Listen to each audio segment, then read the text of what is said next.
is lurking close behind, a creepy shadow messing with my mind. I turn to see but nothing's really there, only my heartbeat filling the air.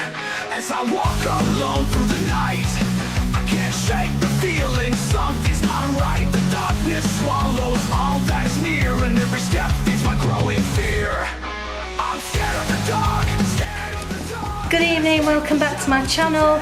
Join me as we investigate Derby Jail with me, Alec. Phil's back here again, and we've also got JG Cats and Things. Hi. And also we have Melissa Jones Paranormal, and somewhere around we have our Simon, and we've got Brady from Exploring with Brady. So let's crack on. Hi everyone, Minnie here. Unfortunately, there is no footage of the investigation to this video because I had an argument with my microphone about which hole on the camera it should have been, so ended up filming a masterpiece of a mime.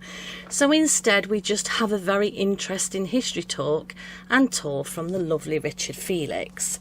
I did have some very close friends of mine that do have some footage of the investigation. I will drop the links below, and in the meantime I hope you enjoyed the talk from Richard. Thank you very much for all of your support. Much love. Catch you later. You see, I'm trying to spread the word as to what the reality behind ghosts are, you see, and talking about all sorts of stuff as well. So anyway, let's start. This is Derby Jail. It's the county jail. It's a jail, not a prison. There's a difference. And the difference is that this is like being on remand. It was built in 1756 and was the second of 3 county jails. So any crime committed in Derbyshire, if you were caught, you ended up being brought here. But you were only here until the trial. So if you missed the summer assizes, you had to wait here until the autumn assizes, and you'd be kept here like being on remand, and then punishment was meted out on you, which wasn't imprisonment, apart from if you were a debtor. If you owed money, then you would be kept here until you paid off your debts. It's like a holding cell. Which was a bit difficult if you've got no money. Yeah. So you could be here a long time. You could be here a long time, Yeah. or family or somebody would eventually pay your debts, or you commit suicide in here. Loads of suicides have taken place in here, obviously. So the punishments meted out to you were being whipped at the cart's tail till your back be bloody. So they tied you to the back of a horse and cart and whipped you through the streets of Derby, stripped naked, stripped to the waist, male or female, and when you got back here, salt rubbed into the wounds when you were taken back into your cell. Depending on the severity of the crime that you'd committed, you could well be taken out again next week and whipped again, obviously with the same wounds. That probably did kill you. Yeah. I mean, the crimes back then would be, I mean, you could be Trivia. death for just nicking a sheep or a chicken or something. couldn't you? Yeah, you loaf of wait. bread. Yeah, you wait. Yeah, you wait. Then the next one was branding with a red hot branding iron with a letter T on the side of your cheek. Yeah. Letter T. That's an early form of CRB check. You try and walk into a jewellery shop with a letter T on your face. Yeah. That's a big answer. Then of course there was transportation. But the fascinating thing about transportation is that everyone thinks that it was all Australia. It wasn't, it was America. All of our convicts were sent either to the Spice Islands, the Caribbean, parts of Africa, and America. And then we lost America in 1776. We couldn't send anybody to America anymore. And so we hadn't got prisons that were big enough to accommodate all these people that had committed crimes. So what we did was we put them on prison hulks on the River Thames, which is an old rotting ship that they converted into like cages inside it, and they locked you up in there. And then, whoopee, we got Australia. 1787, the first fleet went from Portsmouth or Southampton, I can't remember which, to Australia, and then all our convicts did go to Australia. But originally it was the United States. Got a load of convicts there, just the same. So that's whipping at the cart's tail, branding, transportation, or hanging.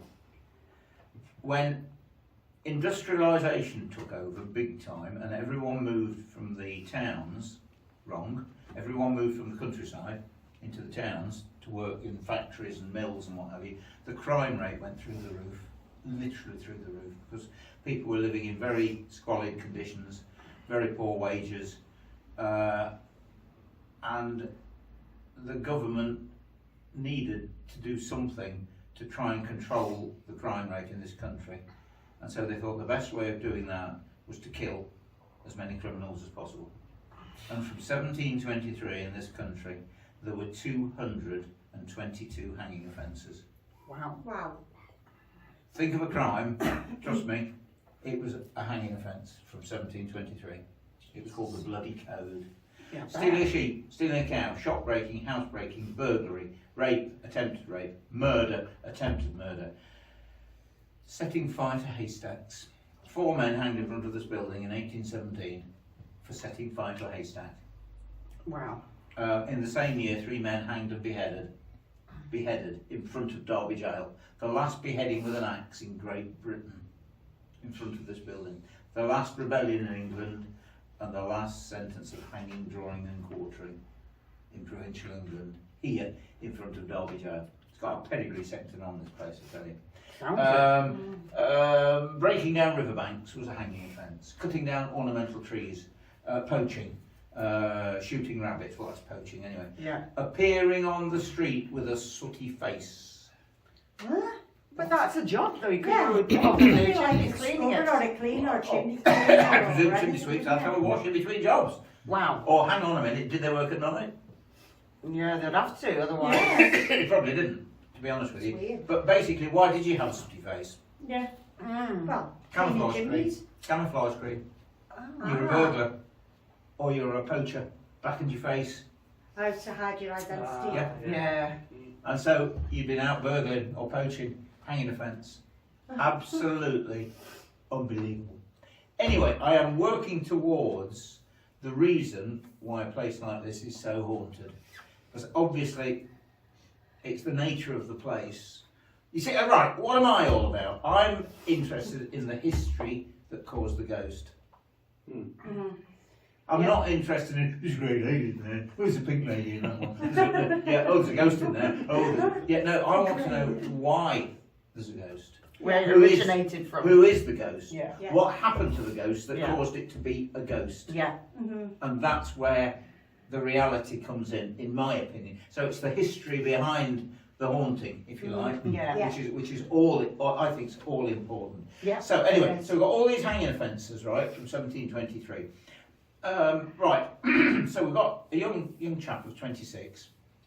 He's got 4 kids. His wife's pregnant with the 5th. He was working in Derby Silknell and turned up late for work one morning, so they sacked him. His wife's pregnant with the 5th kid, so she can't go out to work, and the kids are starving. Sounds a bit similar, doesn't it? Yeah. They stopped eating completely 2 weeks earlier, and any scraps they could get, beg, borrow, steal, whatever, for the kids. So he goes off up the road to a place called Kedleston Hall, and he snares 3 rabbits. Oh. And he's walking back through the woods with these 3 rabbits, and he's caught by the gamekeeper. He's brought here to Derby Jail. The rabbits are confiscated and used for evidence in the court. So They're gonna smell a bit. the kids don't even get them, right? Mhm. And he's sentenced to hang. He's brought back here to Derby Jail to await execution in the condemned cell, knowing that not only he's going to die, His family. but his family's probably going to die. They were dying anyway. Yeah. Before he risked his life to get food for his kids, they were starving. So without Dad, the Yeah. breadwinner, Yeah. Mum can't go out. She's pregnant with the 5th kid. Yeah. They're probably all going. He knows that. Sitting in the condemned cell waiting to die. Then we've got another lad called I can't remember his name. Something Wielden. Come on, Phil, you should help me with this. Can't remember his name. Pass. No, Joseph Wielden. That's all. Joseph Wielden hacked his niece and nephew to death with a gorse hook. A gorse hook is similar to a scythe, Yeah, it's but like it's this. straight. It's for hedging. Yeah. Yeah. And the little boy of 8 put up quite a fight. and he hacked him to pieces on the kitchen floor. And his little niece, the 4-year-old little girl, he beheaded her. And he was brought here to Derby Jail and put on trial for murder and sentenced to death. Now guys, I don't care whether you're into executions or not, or whether you believe we should do it or not, but those two, Yeah, we all know, don't we? Which that, one- yeah. Situation. Yeah, Well, that situation, yeah. Yeah, so similar situations, but different. Yeah, but guess what? Me- As you can yeah. imagine, they were both hanged. Yeah. As were hundreds and hundreds and hundreds of what I would refer to as almost innocent people that were hanged for the most trivial crimes in this country. It's innocent people. Yeah. That makes it more I mean sad. innocent Yeah. people. Yeah.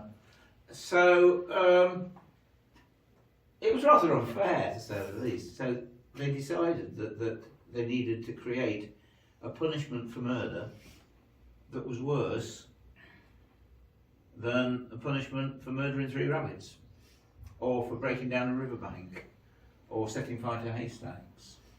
And of course, this was where the church came in again. And forgive me if anybody is. I don't think you'd be on a ghost hunt if you were particularly religious people, but I have a big down on not on the church at all. I have a big down on what man has done to the church and how we've corrupted it for our own Yeah. gain, greed, and revenge. Basically, that's where I am with the church. All religions, in fact, to be honest with you, they're all designed to control us. Yeah. In some way. Here, here. And have created ghosts big time. So the church came up with this brilliant idea of, for a murderer, creating a terror beyond death. A terror beyond death. Anybody?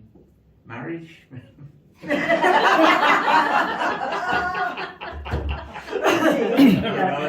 So you think we wouldn't play The in gibbet.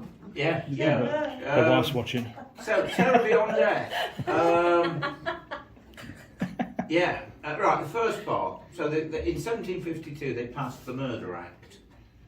The government passed the Murder Act with the help of the church as well. And the first part of the Murder Act was that no murderer after 1752 was allowed to be buried. Right. At all. All right.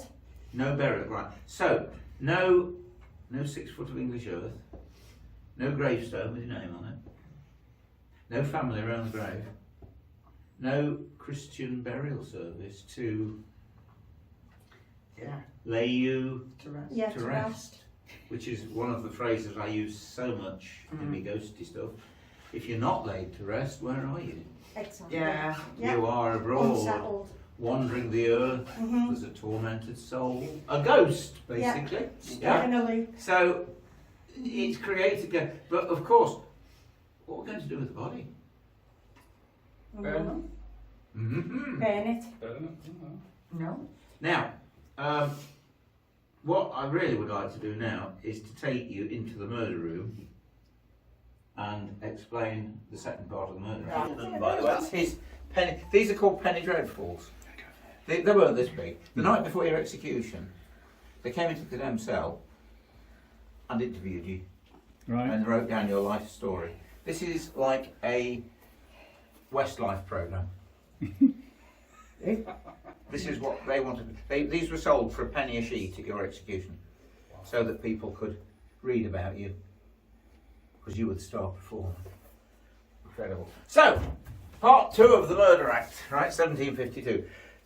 No murderer was allowed to be buried, so what we're going to do with the body?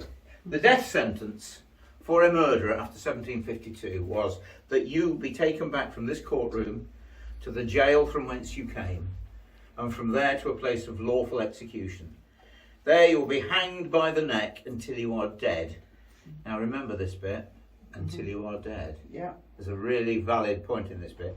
And then publicly dissected and anatomised in the Shire Hall here in Derby, or the Shire Hall in Nottingham, or Leicester, or Stafford, or whatever county there it was. So, after you were dead, or hopefully dead, you were taken to the Shire Hall, laid on a dissecting table, and the first thing they did was wire you up to a battery. I'm not talking of 4 AA batteries either. I'm talking of a huge vat of water with a zinc tower in it and a copper tower in it and wires. This is in 1752, by the way. You do know that the Egyptians had batteries, do you, in the pyramids? Not in the pyramids, but yeah, yeah. Oh, there's nothing new on this planet, I'm telling you. So they wired you up, one of your legs would go up in the air, the chest would heave, the face would sometimes grimace. People fled, because don't forget this was public. He's coming back to life. Well, they weren't far from the truth, were they? Sounds like Frankenstein, How? doesn't it? Yeah. You wait. How do we bring people back to life? Shock. Refib. Yeah. Yeah. Yeah. Shock. Electricity. Yeah. 1752. Right, anyway. Right, guy from Derby, Erasmus Darwin, grandfather of Charles Darwin. Right. Yeah. Most incredible guy you would... I'm not going to go into the history lesson, but he invented evolution before Charles Darwin, photosynthesis, steering mechanism for... Anyway, forget all that. He was a doctor. He dissected murderers here in Derby. Ooh. He was fascinated by electricity. And when Mary Shelley wrote the novel Frankenstein, Yeah. if you've got a copy, have a look at the preface. The inspiration for this novel is Dr. Darwin of Derby, Ah. Oh, because wow. of dissecting murderers. Ah. Oh boy. Anyway, after they played with you a bit, right? The next thing they did was flayed the skin. They Inside. all your skin off, sent it to the tan yard here in Full Street in Derby, tanned your skin, and used it to bind books telling of your life and trial. If there was a big enough piece of skin, a pair of slippers for the local man as a souvenir. What? There are Oh, up and down the country, in glass Heaven like trains. in glass cases to this day in museums. There are books bound in the skin of murderers. One of the best ones I've ever had anything to do with is New Louis Vuitton handbag.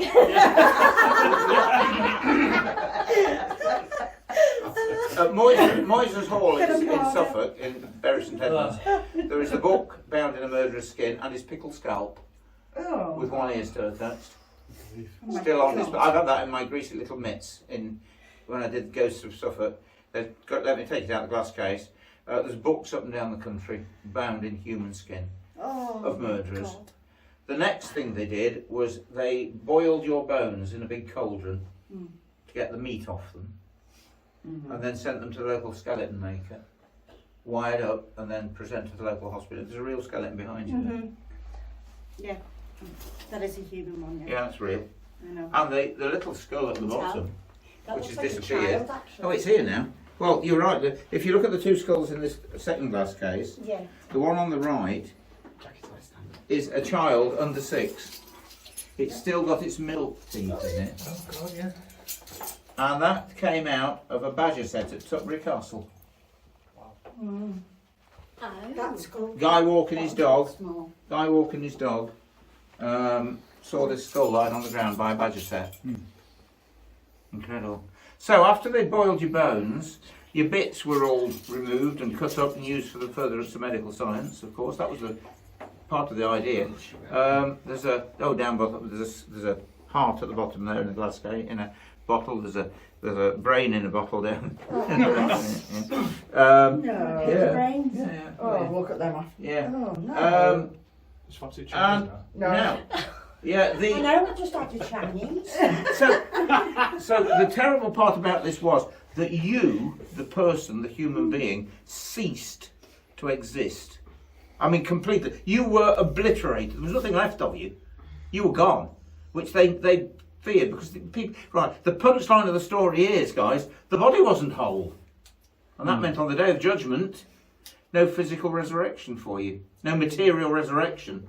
Which it was the body of Christ that came out there. So you have on the day of judgment. Apparently, we all come back together again. You know. Did you know that? Yeah, we all come back together. Deal with bollocks. That's what they believed at the time. Yeah. So the body wasn't whole on the day of judgment. So they know they're not going to get in through the pearly gates. They ain't going to go to hell. I'll stop here, thanks. That's caused ghosts. And that's what they were doing. They were condemning them to hell. That was the terror beyond death. Hellfire and damnation. Ripping of flesh and gnashing of teeth and all the terrors of Dante's Inferno, all this mumbo jumbo. Of course they believed it. They got nothing else in those days other than their religion, their faith. Yeah. Because, death was commonplace. Most people were dead by 40. Yeah. Kids died before them. They'd been in battles, executions. It was the afterlife that was so dramatically important to people in those days that they tried everything in their power to be able to get in through the pearly gates. Well, you take somebody to pieces like that, Yeah. they know they're not going to get in through the pearly gates. Same thing with hanging, drawing and quartering with Catholic priests and things like that. The body wasn't whole, and so on the day of judgment, they're going to go to hell. Now, it was up to the judge. He could do one of two things. Have you public dissected or gibbeted. Yeah. That was Hung 30 feet in the air near the scene of the murder, with the fowls of the air pecking at your flesh and pecking out your eyes. And we did it twice in Derby. We did it to a guy in front of Derby Jail in 1815. Anthony Lingard. I believe he's still lingering here. And they hanged him, and then before he was executed, the blacksmith, as they always did, used to measure you for your last suit, which was the metal cage, and they hung him up in 1815, and they didn't take him down till 1826. Yeah, he used to just leave. There's the pub in Sheffield, isn't there? There is indeed. Yeah. Yeah, I want to go there. I there's want to go and do a Sheffield, talk yeah. there. I want to do my It's now a execution. hotel. Is it? Yeah, it's not a pub no more, it's a hotel. Really? Yeah. Oh! Yeah. And I believe like the Leopard Inn's gone as well, hasn't it? Oh, the leopard's gone. Oh, That's yeah, going to be burnt down. I apartments. was gutted. Really? Yeah, Yeah, that's yeah. going to be Yeah. apartments, I Yeah. think. Yeah. I never got I to wanted do to that, go there. unfortunately. I never got to do that, unfortunately. Mm. Quite something.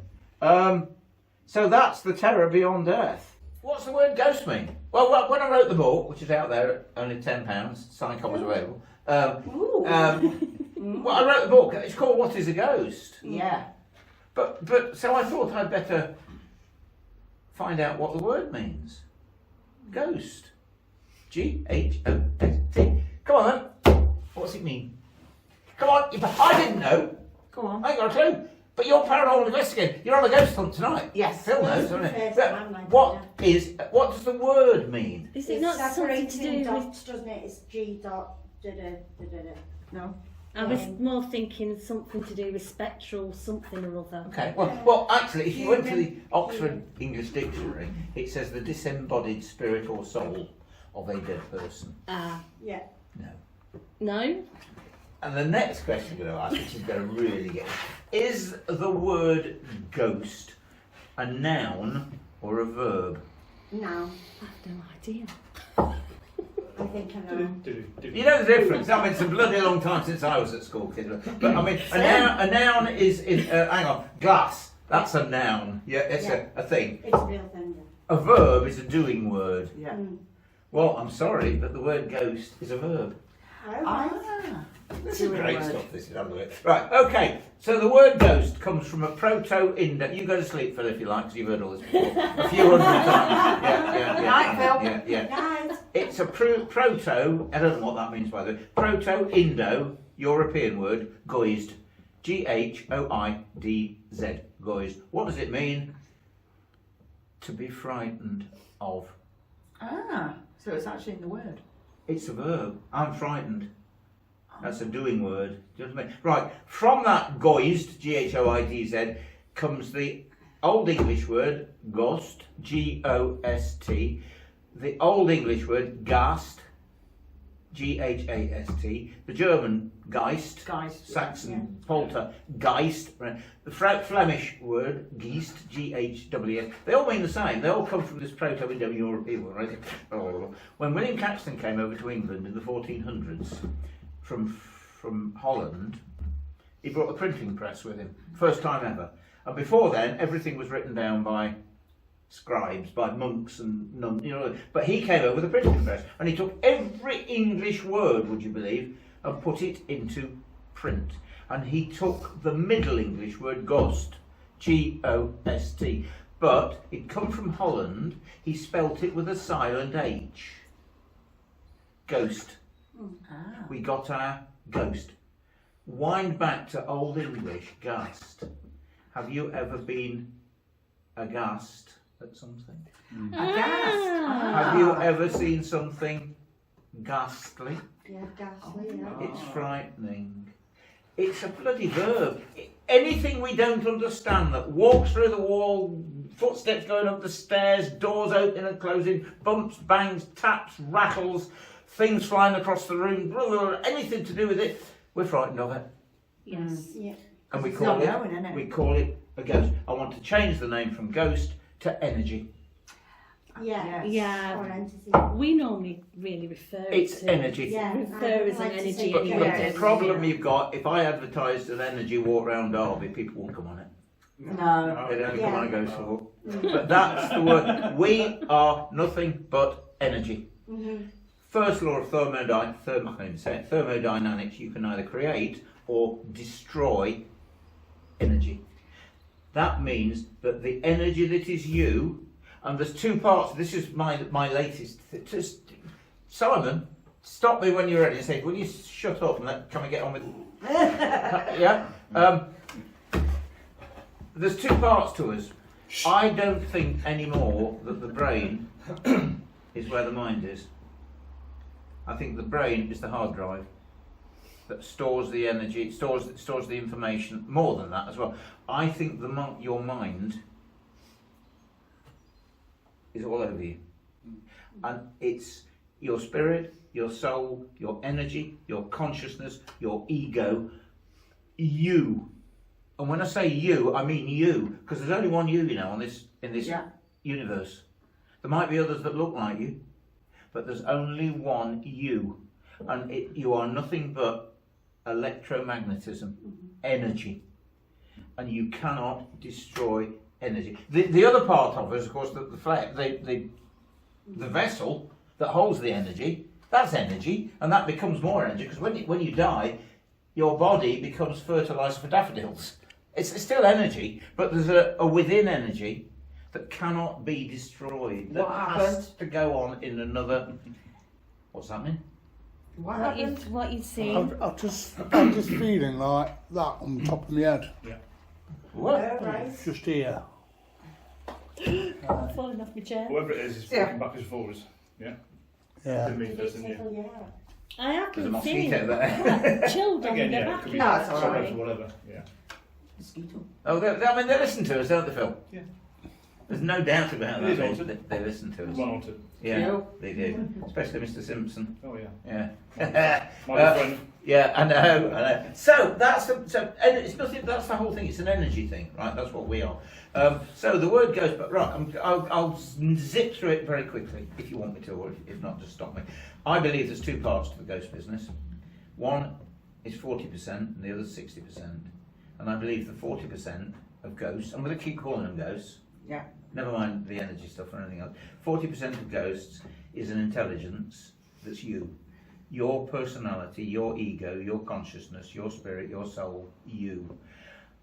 In an ideal world, that should go to wherever they go to. But it's not an ideal world.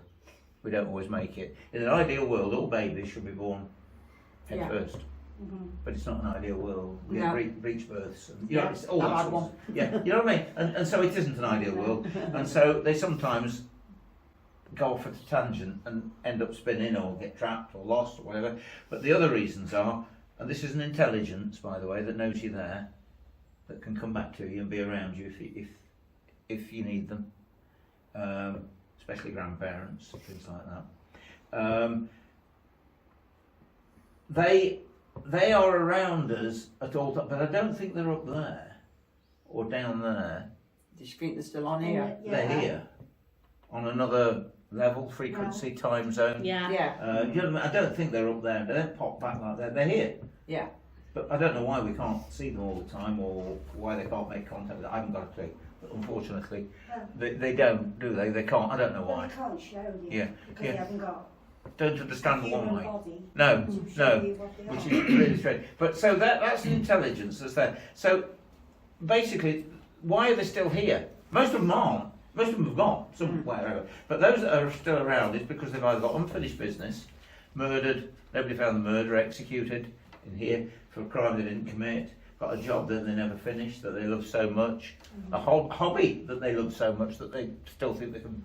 That's number one. Number two, they don't know they're dead. Yeah. Happens to youngsters especially. They've got the whole of their life in front of them, and they actually, it's cut off in a, you know, I mean, soldiers on battlefields, airmen on airfields, young trainee pilot, hit the ground at 350 miles an hour, spends the rest of eternity walking across the apron of the airfield towards the control tower. Is the war still on? I know it's a bad landing. Can I have another Spitfire? They don't know they're dead. No. And that's there's a lot of them like that around, especially on battlefields. Yeah. Blown to pieces, never laid to rest, never buried, never had a decent burial, that sort of stuff. Then the next one, they like it here. Mr. Simpson, Blythe Simpson, the jailer here. It's his place, isn't it, Phil? Still here. That's yours. I know, I keep telling him it's mine, but he doesn't like it, does he? So that's why He it's was still around. jailer of 37 years. That's a very long time for anybody in those days. Yeah. It's his place, and he's still around. Or Fred from the factory, that it was he never married. It was his machine. He treasured that machine. He polished it, cleaned it. You know what I mean? And then 2 weeks after his funeral, people see him standing back by his machine. He hasn't moved on. Houses, the old lady in the house that loved it so much stays behind. And it's only when someone starts doing work on the house, They don't like it. they don't like it. What are you doing? Why are you knocking that wall down? What are you stripping my wallpaper off for? Yeah. That, I mean, I could bore you for hours with accounts from people Yeah. that have got the previous occupant in the house still. That so happens all the time. And then the last one, the big one, which is my favourite. Have you ever heard of the ghost of a caveman? No. No. Why not? Yeah. It's Right, I did this the other week. Oh, Tell you this, I did this the other week. The bloke sat in the corner over that side. I said, "Have you ever heard of the ghost of a caveman?" And they said, "No." I said, "Why not?" And they said, "Because they were stupid." And I said, "What? Do you really think they were stupid?" I said, "Do you know what? They worshipped a god that you could see and feel, that brought life, made the crops grow and the grass grow and fed the animals, and all of a sudden when it started to go away during the time of October, prehistoric man used to light bonfires to try and attract it back. That's Halloween. That's how scary Halloween is. Yeah. And also a celebration of the harvest.